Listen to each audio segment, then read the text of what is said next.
Thank you. And I just started the recording. The first question that I have is, before we dive into more academic questions, I would like to ask you about your own relationship with ChatGPT or with any other generative AI. Can you describe your relationship with ChatGPT? Do you use it? If yes, can you tell us more about how and when you use it? Sure. So I've started using ChatGPT in particular since its release, but I've used other sort of tools before that. So that's about 6 months ago, 7 months ago. But first of all, I was using experimentally, sort of to understand what it is, how it works, what its capabilities and limitations are. Just toying around with it. I've asked it to come up with sort of recipes and mocktails and things like that. But more professionally, I've asked it to produce summaries for research topics that I specialize in, to produce responses to assignments that I assign to students, to help me produce sort of a mock grant application, just to see what it can and cannot do. To rewrite sections of papers that I've written and published, and to see if it can do it better or worse. I also used it to sort of see how I can support the instructional design process, because I work a lot with instructional designers. So how might it help them analyze instructional problems or produce activities that are aligned with learning objectives, or creating assessments, those types of things. And most of it, it's experimental, right? I just trying to see what it can and cannot do, just tinkering basically with it. But there's also times that it's actually helped me do actual work. So just one example, I'm working on a research project which tries to estimate how many research papers published in the field of education are available publicly online, sort of in an open fashion. As part of this work, a colleague produced a spreadsheet with about 1,000 hyperlinks to a variety of papers that are online. And my role in that project was to basically figure out, basically download all those papers and go through them. And I'm working with a research assistant to do that. She went through about 20 links, and of course it takes a lot of time, right, to go and download all of these papers one by one. So I worked with ChatGPT to write a little program to automatically download, this list of 1,000 papers. In other words, I just used it to help me write code to automate the process, right, to automate this research problem that I was having. And that went really well. I couldn't have done it by myself. I have a bit of a background in computer science, so it was really helpful because it saved us a bunch of time. And I've used other AI tools in the past. So one that I frequently use is this tool called Otter AI that you might have heard of. It's basically a transcription tool, right? You upload your audio file and it generates a transcript. And again, I don't need to wait 2 weeks for the transcripts, which is what I used to wait in the past.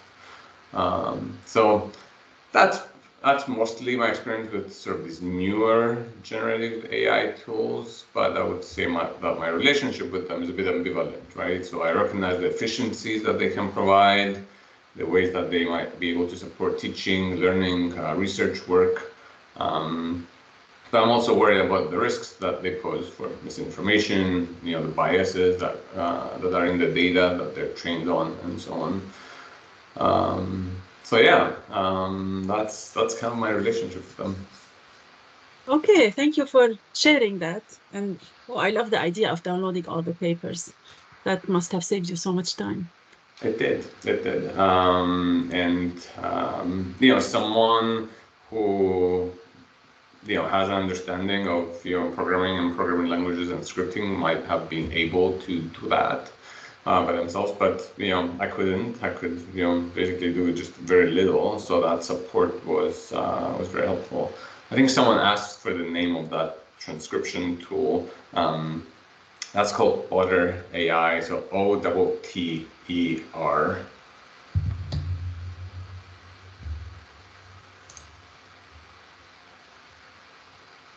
Yes, thank you, John.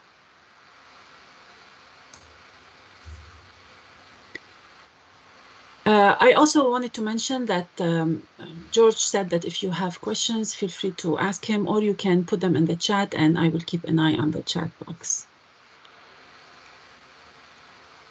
Now, the second question is, ChatGPT offers many possibilities for education. What do you think are some of the most promising? That's a great question. I think the most promising possibilities sort of lie in AI's ability to sort of extend our capability to solve difficult problems.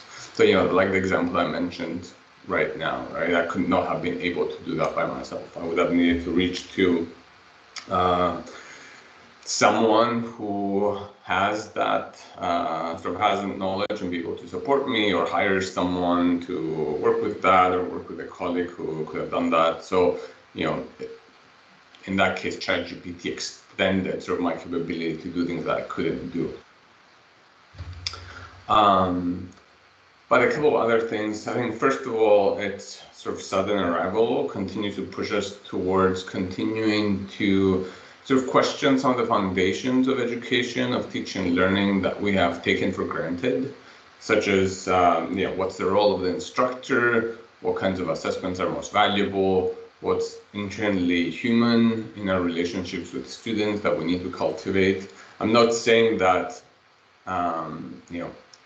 AI can improve all of those things, but it sort of encourages us to continue asking those questions, which are questions that we've asked for a long time, I think, either with the emergence of new technologies or with the emergence of sort of issues that our higher education sector has faced, right? Similar questions we've asked, when the pandemic started. What kind of structures should our education system have? So some of those things. A second possibility, I think, is around learner support.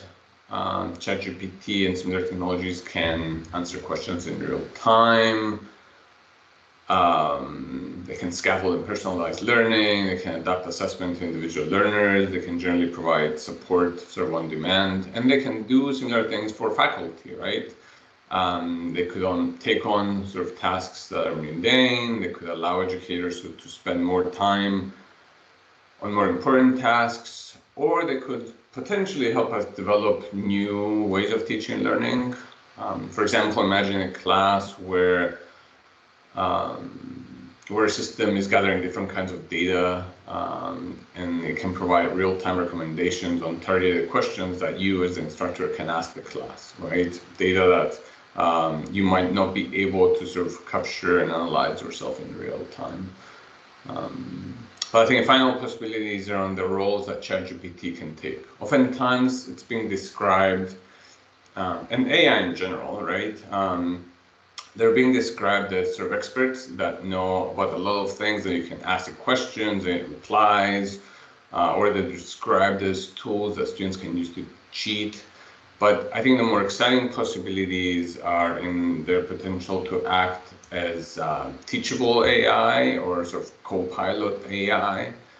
So those two roles I think are really interesting. The first one, teachable AI, is when a tool sort of takes on this role of a less knowledgeable peer, right? So you're working with AI and it positions itself as sort of not necessarily knowing about the topic and asking you questions so you can teach it about the topic. There's a group at Stanford that does a lot of work around teachable agents.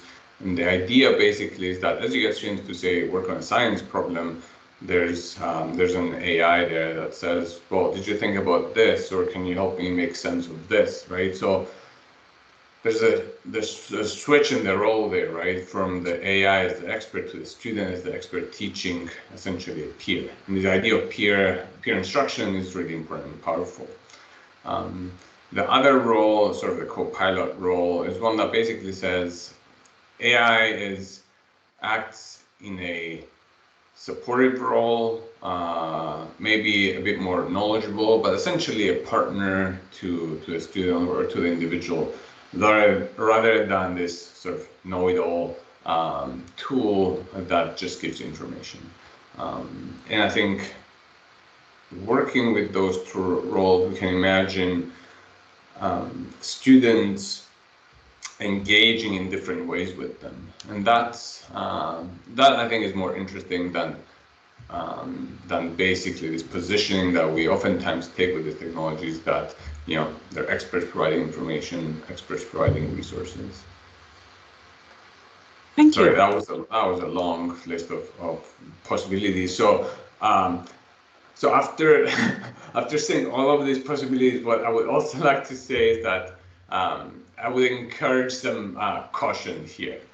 There's a gap, right? There's a gap between the promises of AI, the possibilities of AI, and what actually happens on the ground, right? We can talk about possibilities all day long, but I think what matters is that once these products and tools are integrated in our educational systems and are put into practice, something different might happen, right? And that's what matters. We know from the long history of educational technology that our systems are going to shape how we use these tools, and we'll just have to sort of wait and see how they're integrated, how they're used.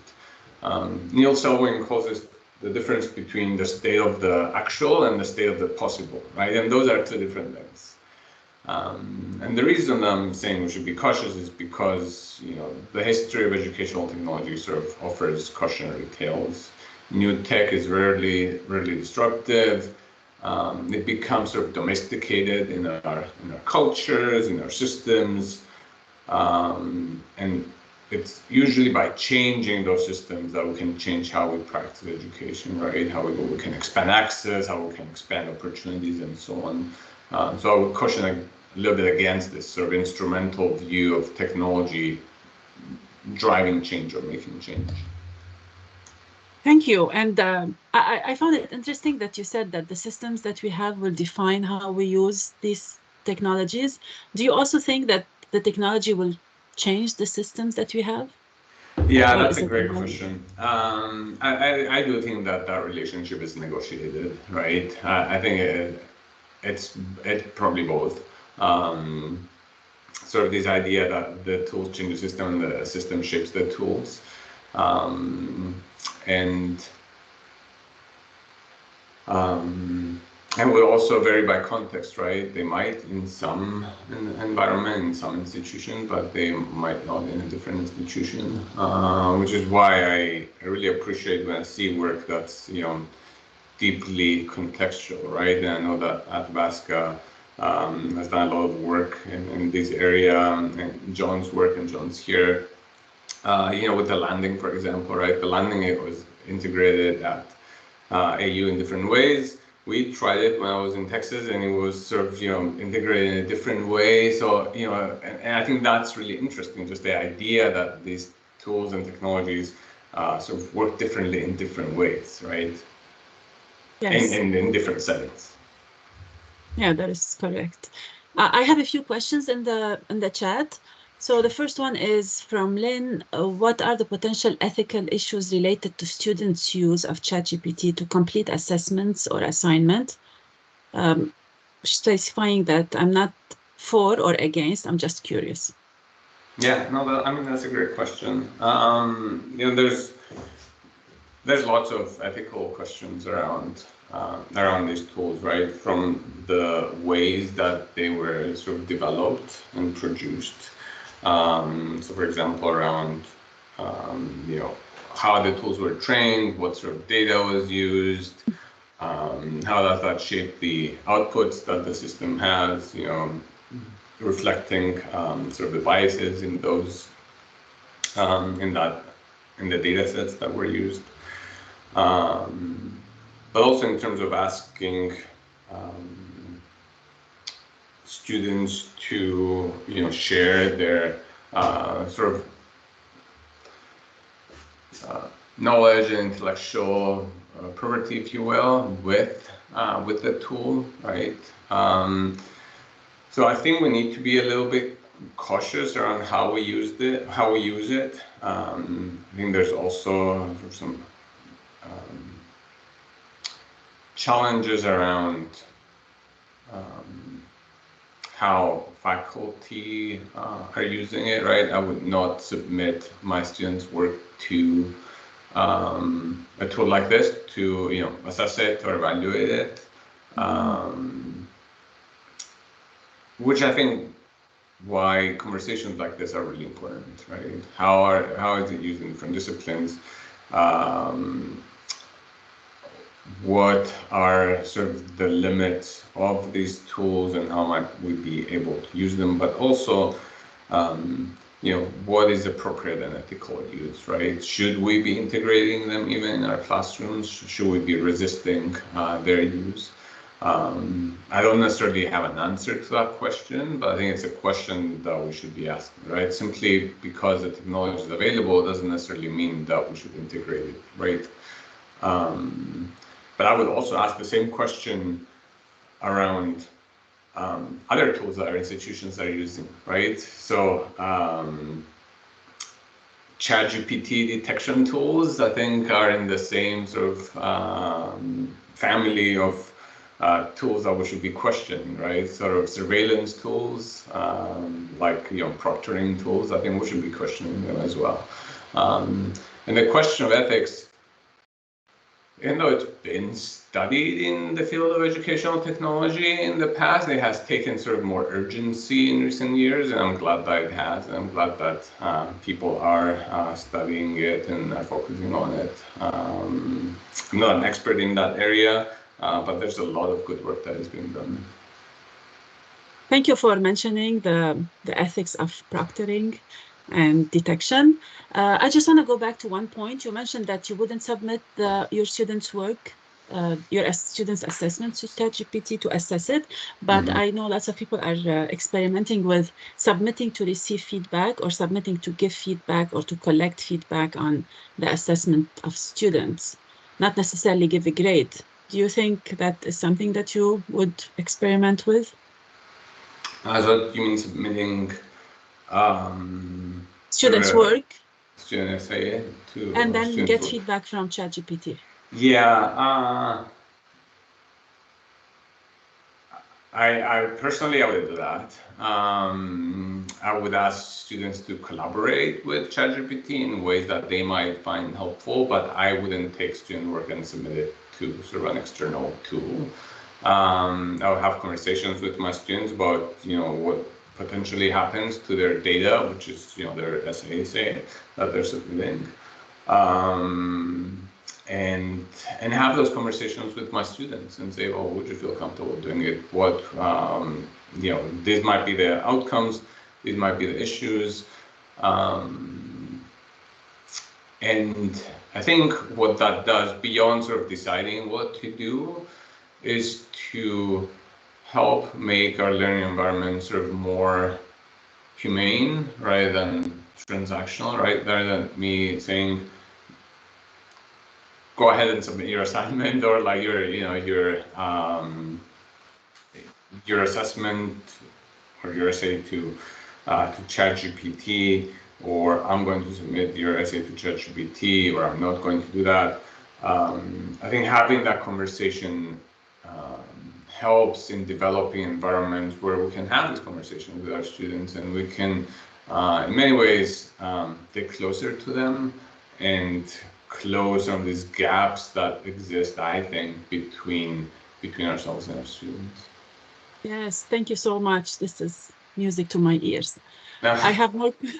Yes, I have more questions here that I'm going to ask because we want to benefit the most from you.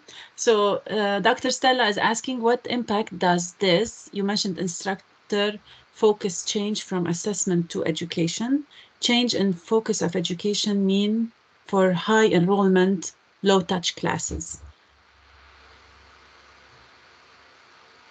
So I'm guessing, and Dr. Stella, please correct me if I'm wrong, you're asking how does ChatGPT, the focus that is moving, the focus of education, how does it change in high enrollment classes, so in large classrooms, and the impact of ChatGPT on that? I hope I am getting the question. I'm not sure I'm understanding the question exactly. Stella, are you able to access the mic? Yes, sure. Oh, perfect. So my question is, when you talked initially, you talked about the role of the instructor may change when we have generative systems involved in our education system, and perhaps instructors are now focused more on educating than on assessment. But I was just interested in your role about in your perspective on how that works, because we have a whole system constructed with some very high enrollment classes, and so if students have access to a tool like this, but we have few instructors for a high enrollment class that previously had depended on automated marking, yes no answers, you know, where do you think that might take us in terms of how we deal with classes of this size? I mean, or are they even feasible? Yeah, that's a good question. And I think the way that I would approach sort of that issue and that question is to ask, in what ways might this tool and practices that it enables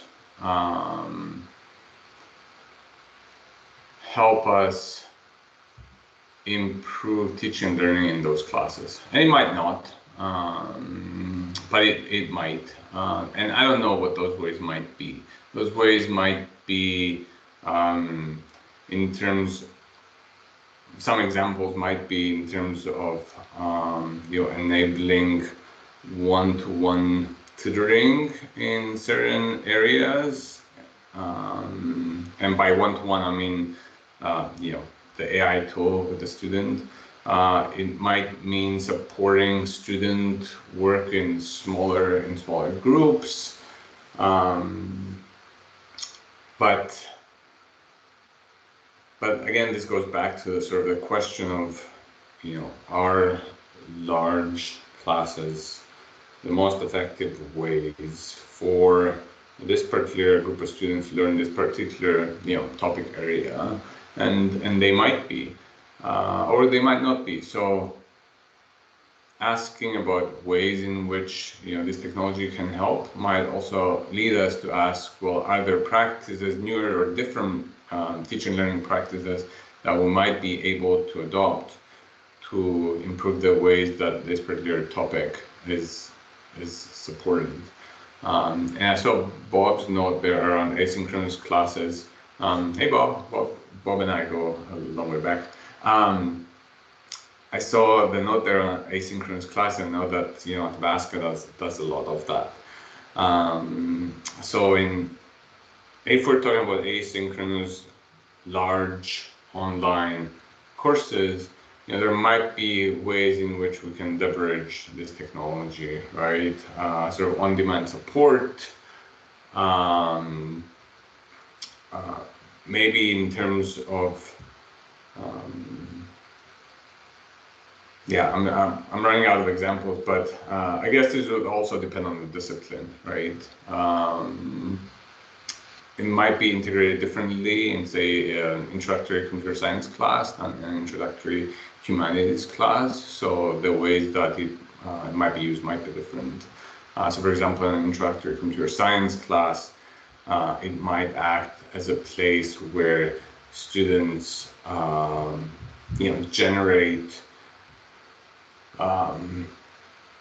generate tests to use on the code that they produced, right? Which is something that we often ask students to do, or I remember myself doing when I was taking an introductory computer science class. Yeah. Thank you. I have a question from Anne. How can you make sure what OpenAI gives is accurate? I recently got a submission that had fabricated bibliography. Yeah, I don't think you can. I think that's part of the issue, and I think that is actually a great opportunity to use that when we're working with students. I think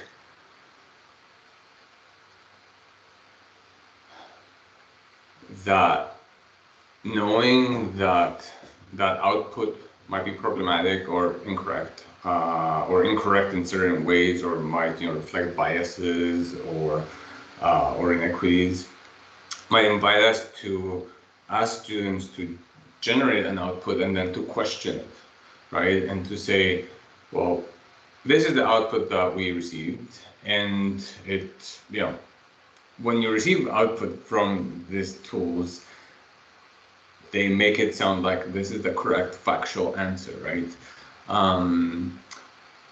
So inviting students to question that and sort of probe it and find its the issues with it might be a good way to help students understand the problems with these technologies. And you're right, these tools hallucinate, which is a term that people use when they describe AI generating sort of or making up answers, right? Like references, which is a typical thing that these tools do. Thank you. It also makes me think about all the fake news that is out there. So hopefully this helps develop students' critical thinking, which takes us to the next question. What are the things that humans are still or will still be able to do better than AI? I believe critical thinking and creativity, for example, are very much human qualities. Do you agree, disagree? What are your thoughts on that? Does that change what we teach and how we assess our students? Yeah, I think that's a great point. I do. And we've, the way that our systems are sort of designed, our educational systems are designed, often sort of prioritize the idea of transmission of knowledge to students. And of course, students need to understand the basics around a number of areas. And there are elements of teaching and learning and being a citizen and being a human in our world that don't necessarily relate to the content area that we're teaching, that might span content areas that might serve students well, both in their work life, but also in their life as, as citizens of our country and our world. And those are things like, creativity, critical thinking, like it was mentioned, imagination, right? We don't teach students in my educational technology courses about how to cultivate their imagination, for example, right? But I think that's such a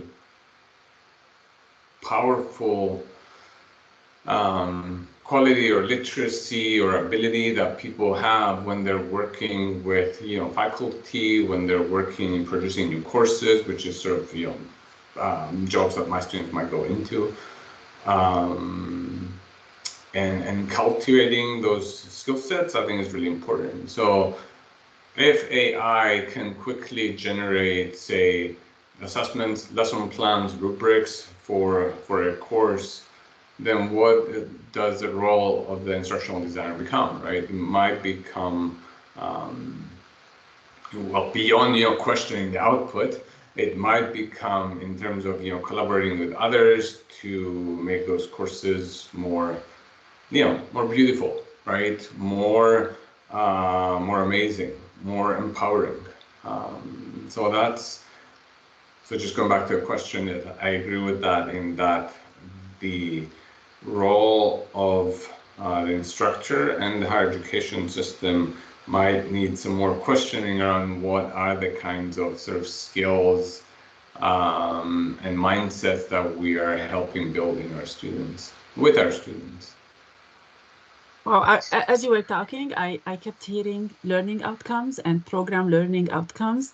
Sure. Do you think that we will get to a point where we need maybe to revise these or become more innovative with these? I think so. Yeah, absolutely. I don't, we generally focus those on, the content area, but I think being more expansive in how we conceptualize those would serve us well. Thank you. Here's an interesting question from Bob. AI augments intelligence. Would we make students learn without their glasses? How could we not let them use it? So, should higher education be developing its own non-monetizable ChatGPT or GPT? No, that's a great question. You know, I've read about a number of companies that are have produced their own sort of ChatGPT variant, right? One of them was I can't remember its name, but like a financial services company, right? That basically fed a bunch of financial data and, of course, and you know, was trying to figure out how to produce more returns for their clients. And that's just one example. I mean, that's a really interesting question, and I think that it might be helpful, you know, right, for our institutions to do that, to protect in many ways sort of the integrity of the materials that we produce and develop and the knowledge that we produce and develop. But I would also think that would be really difficult to do. My understanding is that some of these tools are quite expensive to sort of produce and train, both in terms of resources, but in terms of time. And I know that Stanford has a tool called Lambda, I believe, that is another you know, large language model that seems to be able to do similar things at a much cheaper, much more cheaply, again, in terms of resources and time. But, you know, I don't quite know the technical details of how those might work and how they might be produced. The other problem that I see in this area is that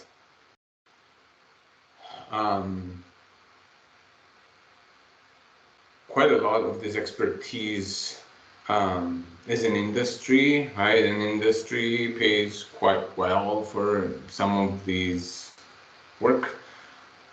But I would love for our institutions to be able to do this work sort of internally, because oftentimes what happens is that these tools get developed externally with the sort of mindsets and priorities of private industry that sometimes are misaligned with the priorities and ideals of the higher education system, and are oftentimes are just, you know, thrust in our doorstep, right? Just exactly what happened with ChatGPT, right? All of a sudden it was here. People had to figure out how to use it, what its limitations are, and so on. So having this expertise sort of in-house and being able to do this in-house, I think is really would be really powerful and helpful. I'm just not sure that we would be able to do that. But maybe AU does have, you know, that knowledge and power and that expertise in-house. I know that we don't at Railroads, but then again, we're just a tiny little university. Thank you for mentioning the important role of industry and their social responsibility too. So I am also curious to know where that is going. I think there's another part to this question that's really important, though, in that these tools are often developed without educator input, right? So this was developed without educator input. Maybe there are some, you know, groups currently that might be advising, you know, the company that developed ChatGPT into how it can be more sensitive to sort of educator needs and sensitivities, but you know, that's typical, right? You know, many of the sort of MOOC platforms were developed in the same way by, you know, Silicon Valley tech people that have a narrow view in many ways of how education is, you know, practiced, and develop these tools and make them available. So one thing that I would caution people is if they have the opportunity to be involved in the development of educational technology tools or technology in general is to be involved and give input, because our knowledge and expertise is important, and I think would serve our students well. At the same time, I know that we're often not asked to participate in this, in the production of these technologies. So it's a bigger problem than us, trying to get involved. Yes, that is unfortunate. Thank you. There's I want to go back to our questions, and then I will go to a question from the chat. So we have a question here for you. Generative AI can already do many things all day long. In light of this fact, what message do you think we should share with our students as they enter or re-enter the workforce? That's a good question. Many people, our learners included, are fearful of the disruption that AI can have on the labor market, and are fearful of the possibility that their jobs might be displaced by AI. And these are understandable fears, of course, especially because we're dealing with a relatively new technology that seems powerful and all-encompassing. And our learners are not wrong, right? The world of work is shifting, is likely to shift in unexpected ways. And I think there's maybe two messages that we can share here. The first one is that we might clarify for learners that viewing AI as an adversary may not necessarily be helpful. The expectation to use AI in one's work is likely going to become commonplace. And so learning how to use these tools effectively and productively and ethically, I think, is going to be significant. Second, I think it's important for our learners to understand that we all specialize in something, right? Themselves included. And that something is usually what machines are not able to do well. And so in the future, I think we'll specialize in whatever AI cannot do or doesn't do well. And we kind of already alluded to this, but these specializations, might include sort of innately human qualities like imagination, creativity, critical thinking, and so on. And I guess at the heart of this particular question might be our efforts to sort of reframe the conversation from one of gloom to one of hope that involves sort of the need for humans and their specialization in work that maybe is fulfilling. And I know that this message is kind of more on the hopeful end, but I think we need hope in these times that we find ourselves in. Yes, we do need hope, and thank you for this. There's a question here that is kind of related to what I just asked you, and it is from Mike McLean. Many of the students I advise are figuring out how to accommodate CPA preparatory courses in their program, but how far off are we from not needing CPAs? I just want to make sure that the term CPA is clear. Is it the exam for the accountants? Or am I mistaken? Is Chartered Professional Accounting, is that what it is? Yes. Yeah. So what do you think?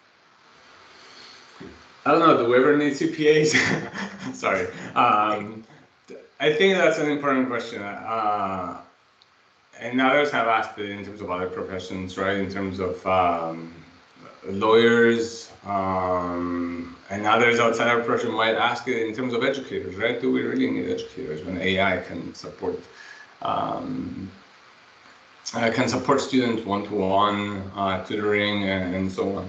Now, I was being a bit facetious around do we need CPAs, but I think we do, in the same way that we would need educators and lawyers.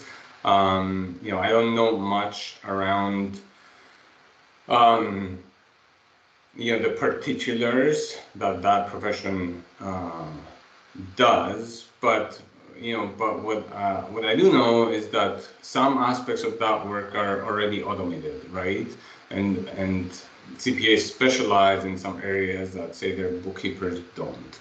So will AI, displace CPAs. I think it would disrupt some aspects of their work, maybe in terms of the data entry, in terms of identifying, say, discrepancies in various areas. And I don't know, maybe the accounting profession already does some of those things. I'm not quite sure.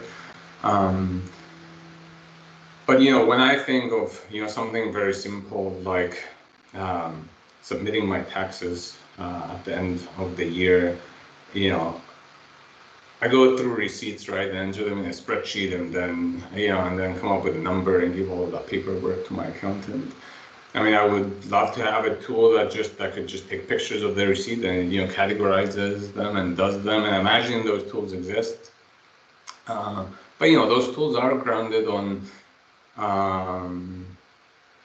AI, right? The idea that, you know, the camera might read the receipt and understand what it is, you know, what the total is, what the GST is, and so on, and categorize them in a spreadsheet.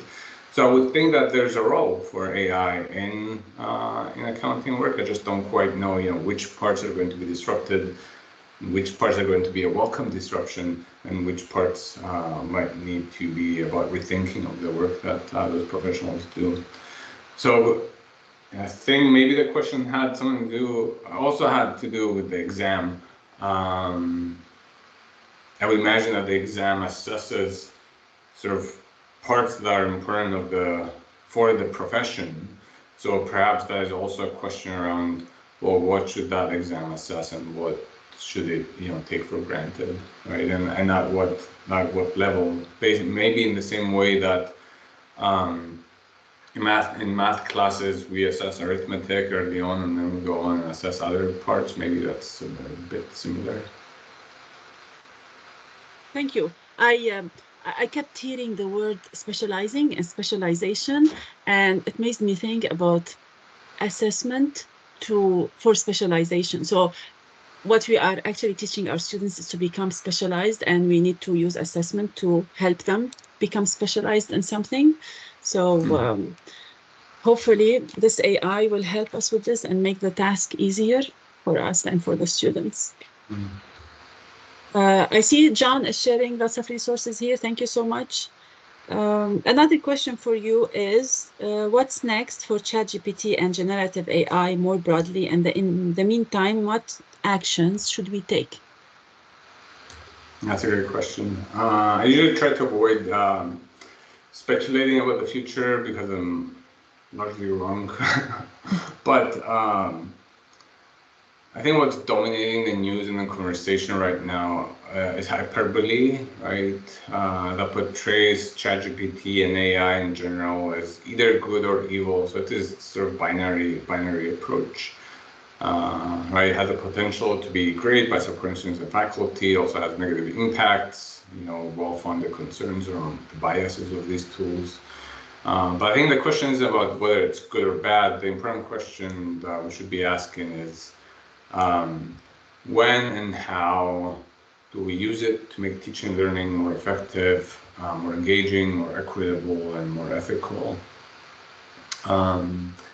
And I mean, the reality is that AI and machine learning and the algorithms that shape the ways that we interact with content online is already here, right? So if you have any sort of social media, you'll see that your timeline is shaped based on, you know, who you follow, what you clicked on, you know, what you liked, how much time did you spend on a video, and so on.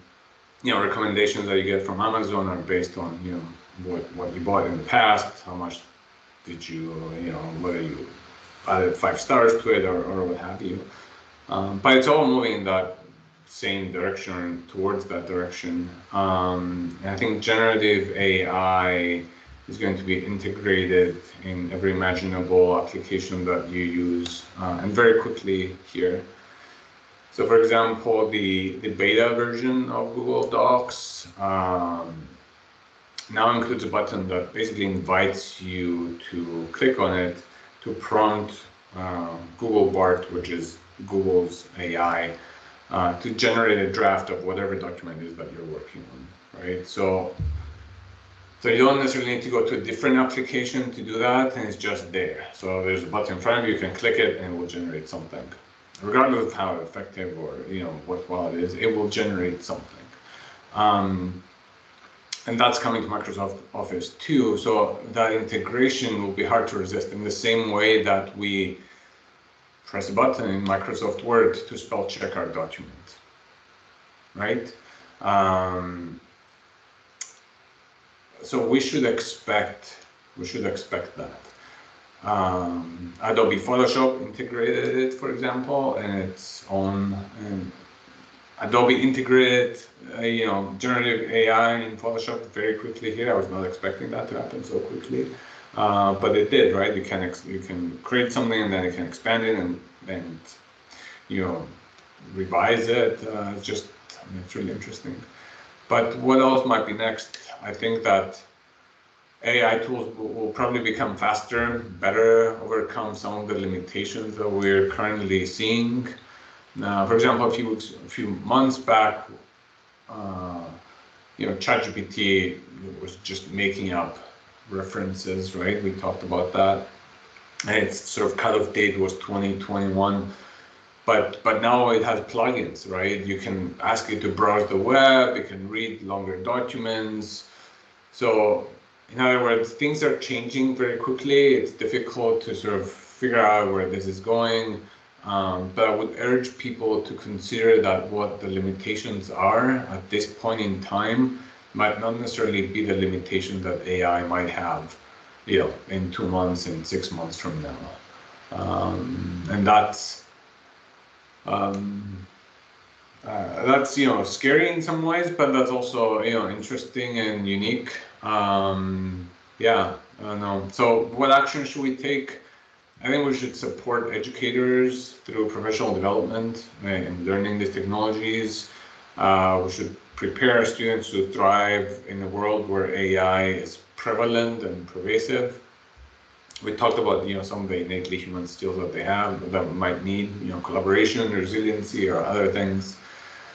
We should study these tools. We should research them. We should critique them. And we should get involved in the design of them. Again, we talked about this. They're developed independently without educator input. If we have the option or the ability, I think our input would be extremely important. Thank you so much. There's a link that Mike posted about privacy issues and how and where generative AI can be used. Thank you so much. So another question is, I think you kind of touched on that. Can generative AIs play a useful role in marking students' work or in providing feedback? Yeah, Or should they? We talked about that. I think what I sort of come back to is that for these tools, but for other ones as well, I think my answer is always kind of like, for some contexts, for some students, some of the time, it's probably helpful. But in other cases, probably not. So like, for example, Duolingo is, a language learning app, right? It helps people learn new languages, usually informally. In that context, it seems to work very well, right? The algorithms that power it, that sort of, move students through along and support them and encourage them, they seem to be working pretty well. So that seems to be pretty helpful. But I don't know, would it be helpful in helping an international student, like, when I was an international student, in helping me write better, papers? I'm not sure. So yeah, I don't know. Maybe in some ways they can, but in other ways, probably not. And the should question is really important. Should they be integrated in some ways?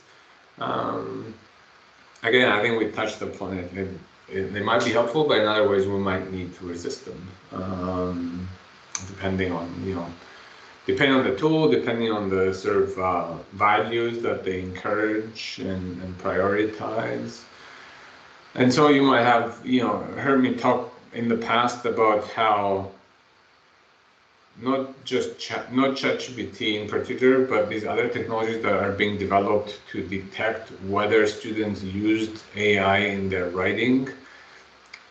they have values that are problematic, right? They rely on this idea that we should suspect students, that students are going to cheat, and that we should therefore develop ways to catch them. And I think that those kinds of tools sort of promote this idea of mistrust, and I think that's something that we don't want in our classrooms. I think that's something that we should actively resist. So yeah. Thank you. And we have a question from John. Thank you so much. It's a great question. What is the most positive way that our education systems might, in a perfect world, change as a result of how we respond to generative AIs? Oh, that's a cool question.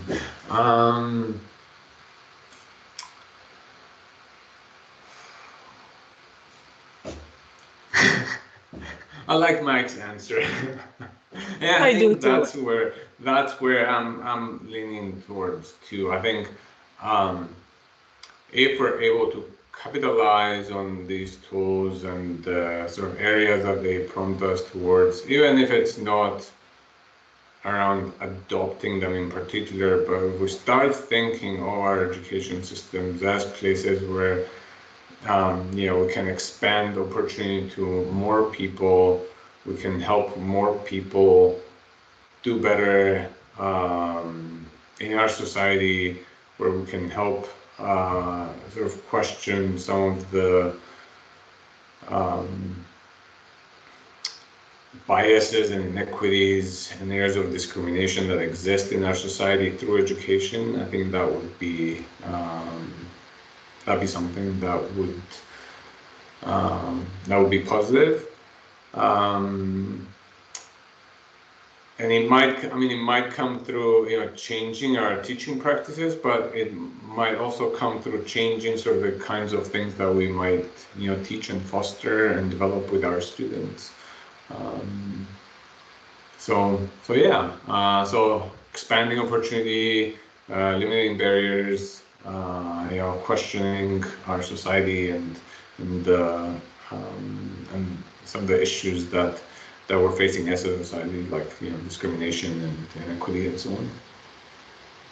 Thank you. So I know we have 5 minutes. I have a question for you. Just in maybe a few words, maybe 3 or 4 words, what would you say to instructors or educators who are worried about the impact of AI on their assessment? What would I say to instructors and learners who are worried about the impact of AI on their assessment? I would recommend, or I would suggest, that we have conversations about those worries. I would suggest that faculty and students talk about that and try to pinpoint what the concern is about. And just relating to John's sort of own answer here, is that concern about cheating? Is it about learning? Is it about credentialing? What is the concern in relation to? Is it about integrity? Again, we don't usually have these questions. Maybe some of us do because we're in schools of education and we teach educational technology and so on and so forth. But I suspect that a lot of disciplines don't necessarily have these questions within their courses when you're trying to prepare, say, professional engineers or accountants or what have you. So I would encourage conversations. I would encourage getting closer with our students, developing more hospitable learning environments to be able to ask those questions and to be able to have those conversations. And I would encourage leadership to be supportive of those conversations, to be supportive of time spent on those conversations, and to also encourage leadership avoiding looking at AI in sort of an instrumental way. Like I said, there's ways that we can improve our systems by changing the ways that our systems work, by eliminating bureaucracy, by focusing on areas that aren't as important, And that doesn't necessarily have to do with AI. Yes, I agree. Thank you. And I think you mentioned a great point. Let's have conversations with our students. Let's have conversations with other faculty, with education developers, and move forward with that. Thank you so much. I know we are coming up on time. We still have 2 more minutes. I want to thank you so much for letting us pick your brain for a whole hour and ask you all these questions. And thank you for being with us. Yeah, I mean, these are great questions. I, appreciate you giving me the opportunity to sort of think about them on the spot and think through some of these things that I also wasn't thinking about before our meeting. So thank you for making time, for everyone for making time and coming here. Thank you. And I look forward to see all the work that you will publish on this and reading about it. Now I'm going to put a shameless plug about our community of practice. Thank you for AU for allowing us to giving us this opportunity to have this conversation. And I want to let you know that this conversation was part of our community of practice. We do meet once a month. We have a website, and also I am putting Deb's email here. So if you would like to receive more information about our community of practice, feel free to send her an email and she will send you the link, or you can check our website for that. And with that, George, thank you so much. Thank you everyone for joining us. The recording will be also available, and I hope you have a good day. Thanks so much, everyone. Thank you. Eliana, may I ask, is it possible, I don't quite know how to do this from here, but is it possible to download the chat? I would like to go through the questions. The chat, yes. I think we should be able to. I will also download them and send them to you. Would that be okay? Yeah, that'll be perfect. Thank yes, you. okay. Okay, I will do that. I think John had a question or something to say.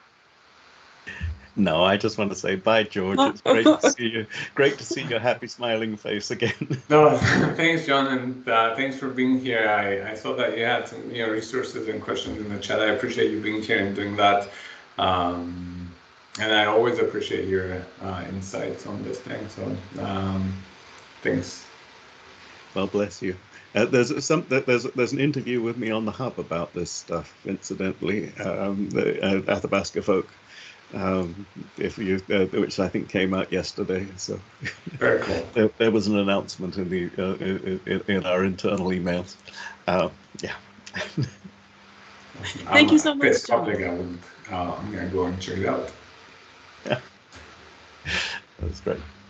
All right. Have a great day, everyone. Have a great day. Bye. Bye, everybody. Bye.